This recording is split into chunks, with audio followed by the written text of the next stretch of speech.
Imagina un año, 1848, en el que un continente entero parece estallar en llamas casi al mismo tiempo. Es que es una imagen potentísima. Hoy vamos a analizar a fondo las revoluciones de 1848, esa increíble primavera de los pueblos que fue la oleada revolucionaria más extendida de toda la historia europea. Y para ello contamos con una colección de fuentes históricas fascinante. Es que la pregunta es irresistible. No fue una revolución, fueron docenas, todas ocurriendo a la vez, desde París hasta Budapest. Así que la misión es entender cómo fue posible algo así. Exacto. El objetivo es desentrañar la tormenta perfecta que lo provocó, entender qué querían exactamente esos revolucionarios, por qué casi todos fracasaron, de forma tan estrepitosa a corto plazo. Y sin embargo, ¿por qué seguimos hablando de ello hoy? Ahí está la clave.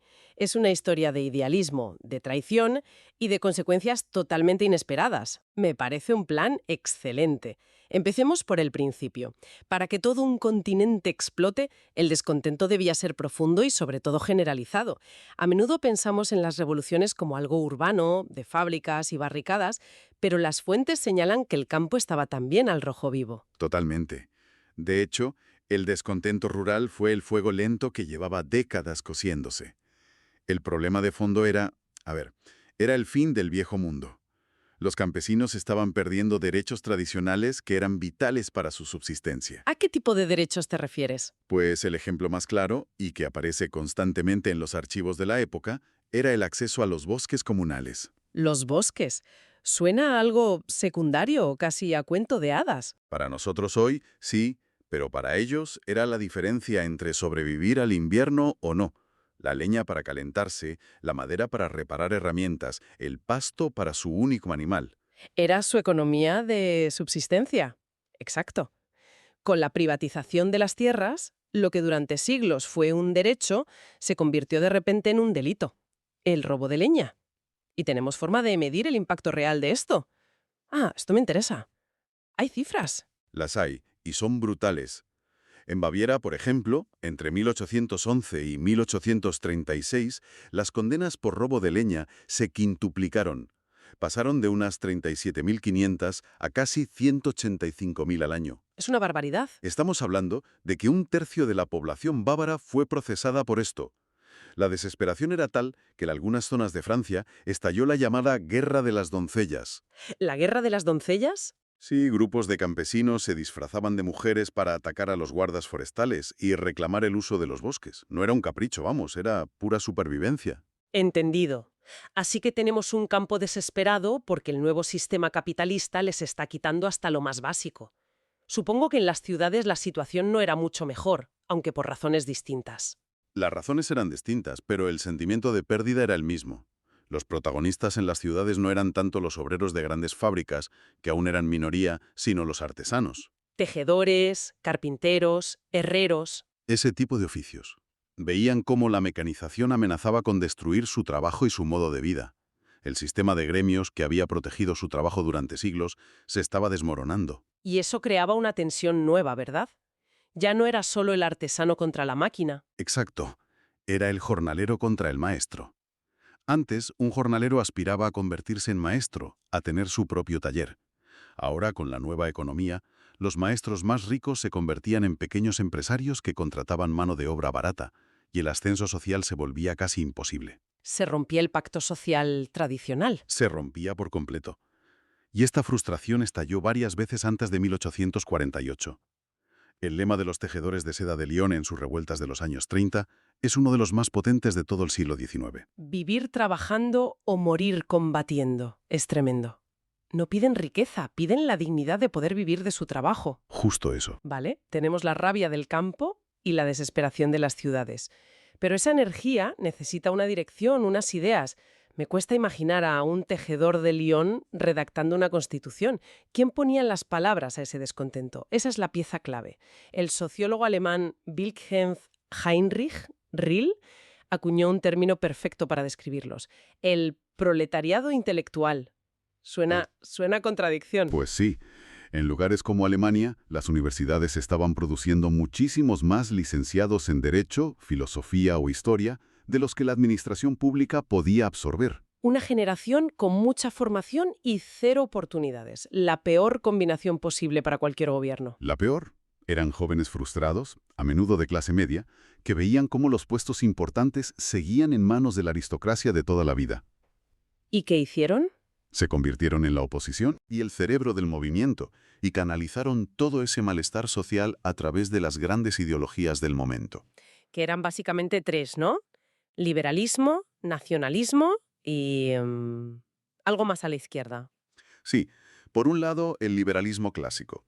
Querían constituciones, libertades de prensa y de reunión, y un gobierno parlamentario, pero con sufragio censitario. O sea, que solo votaran los propietarios. Exacto. Luego, el nacionalismo. Esa idea potentísima de que cada pueblo, con una lengua y cultura comunes, debía tener su propio Estado.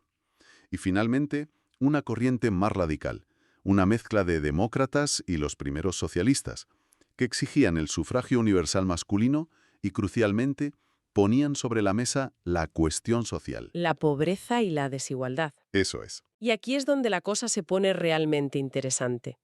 A esta mezcla ya explosiva se suma una crisis económica brutal entre 1845 y 1847. La gota que colmó el vaso. Fue una crisis doble. Primero, la plaga de la patata. La Gran Hambruna en Irlanda es el caso más conocido, pero afectó a toda Europa. A todo el norte de Europa sí. Provocó cientos de motines por alimentos en Francia y en los estados alemanes. La gente literalmente se moría de hambre. Un momento, entonces, ¿me estás diciendo que una mala cosecha al otro lado del Atlántico fue la chispa final que hizo estallar Europa? Es increíble cómo todo estaba ya tan conectado. Totalmente. Fue el acelerante final. La crisis agraria se unió a una crisis financiera industrial. Una mala cosecha de algodón en Estados Unidos en 1847 hizo que los precios se dispararan, paralizando la industria textil europea, que era el motor de la época. El resultado fue una recesión brutal. Brutal. Fábricas cerradas, desempleo masivo en las ciudades. Los historiadores económicos Berger y Spoerer encontraron una correlación casi perfecta. Los países que sufrieron con más fuerza este doble shock agrario e industrial fueron precisamente los que tuvieron una revolución en 1848. El polvorín estaba listo, solo faltaba la mecha. Y la mecha se prendió en París. En febrero de 1848. Cae el rey Luis Felipe I y se proclama la Segunda República. Hay un momento que las fuentes describen que es de una potencia simbólica increíble. Sí, el del trono. Es fantástico. Los revolucionarios arrastran el trono real desde el palacio hasta la Plaza de la Bastilla, el lugar donde empezó la revolución de 1789, y le prenden fuego. No me digas. Y en el trono habían escrito un mensaje para el mundo. El pueblo de París a toda Europa. Libertad, igualdad, fraternidad. ¡Qué imagen! No es solo derrocar al rey, es quemar el símbolo mismo del poder. Es puro teatro político y un aviso para navegantes. Y el aviso llegó rapidísimo. Gracias al telégrafo y al ferrocarril, las noticias de París se extendieron como la pólvora. Hay una anécdota fantástica del canciller austríaco, el todopoderoso Clemens von Metternich, el arquitecto del orden conservador europeo. El enemigo número uno de cualquier revolucionario. Exacto. Cuando un diplomático le trae la noticia de la caída del rey francés, Metternich simplemente dice: «Eh bien, mon cher, tout est fini». Bueno, querido, se acabó todo. Y para él y su mundo, así fue. Y a partir de ahí, el efecto dominó. En cuestión de semanas, la revolución salta a Viena, Budapest, Milán, Berlín. Es asombroso. Y lo más curioso es que todos piden más o menos lo mismo. Es sorprendente la similitud de las demandas. Parlamentos, constituciones, libertad de prensa y, sobre todo, sufragio universal masculino. Y al principio, el éxito es total. Los gobiernos no saben cómo reaccionar. Están en shock. Ceden en todas partes. Metternich tiene que dimitir y huir de Viena. Se abole la servidumbre en el Imperio austriaco, se conceden constituciones, se vive un ambiente de euforia, una borrachera de optimismo que los historiadores llaman la ola de confraternización. Suena increíblemente idealista. Las crónicas hablan de sacerdotes bendiciendo árboles de la libertad plantados por los revolucionarios, o de escenas en Transilvania con rumanos y húngaros, pueblos con muchas tensiones históricas, abrazándose en las calles. Parecía el nacimiento de una nueva Europa. Sí, pero hay que leer esa euforia con cuidado. Esa unidad era muy superficial. Estaban de acuerdo en una sola cosa. Odiaban al antiguo régimen. En todo lo demás, como se vio en apenas unos meses, estaban a punto de saltarse al cuello unos a otros. Claro, la coalición que hizo la revolución era inherentemente inestable, Totalmente inestable. porque la componían la burguesía liberal y los trabajadores radicales, y sus objetivos a largo plazo no podían ser más distintos. Se vieron las primeras grietas. De nuevo, en Francia. Es el laboratorio perfecto de 1848. Para calmar a los miles de parados de París, el gobierno provisional, presionado por los socialistas, crea los talleres nacionales. Que era básicamente un programa de empleo público a gran escala. Eso es, una concesión para mantener la paz social, imagino. Pero en abril hay elecciones, las primeras con sufragio universal masculino, y ganan los conservadores. El campo votó en masa contra los radicales de París. El campo, mucho más tradicional, sí. El nuevo gobierno, dominado por liberales moderados, ve los talleres como un nido de socialistas y un despilfarro. Así que en junio toman la decisión fatídica. Los cierran. Y París estalla de nuevo. Pero esta vez es diferente. Es radicalmente diferente. Son los llamados días de junio. Los trabajadores levantan barricadas por toda la ciudad, pero ya no luchan contra un rey, luchan contra la misma república burguesa que ellos habían ayudado a crear. Es la clase trabajadora contra la nueva república. Y la represión, dirigida por el ejército, es de una brutalidad inaudita. Miles de muertos, miles de deportados. De hecho, la primera fotografía conocida de una barricada es de esos días, en la Rue Saint-Maur-Popincourt. Es un punto de inflexión para toda Europa. Entonces, la misma burguesía que usó a los trabajadores para hacer su revolución, ahora los masacra para proteger sus propiedades y su nuevo poder. Qué rápido se quitan la máscara. Es la gran lección que extrajo gente como Karl Marx de 1848. Y este patrón se repite. En toda Europa, los liberales de clase media se asustan, ven el fantasma de la revolución social, del reparto de la propiedad, y entran en pánico. El miedo les puede.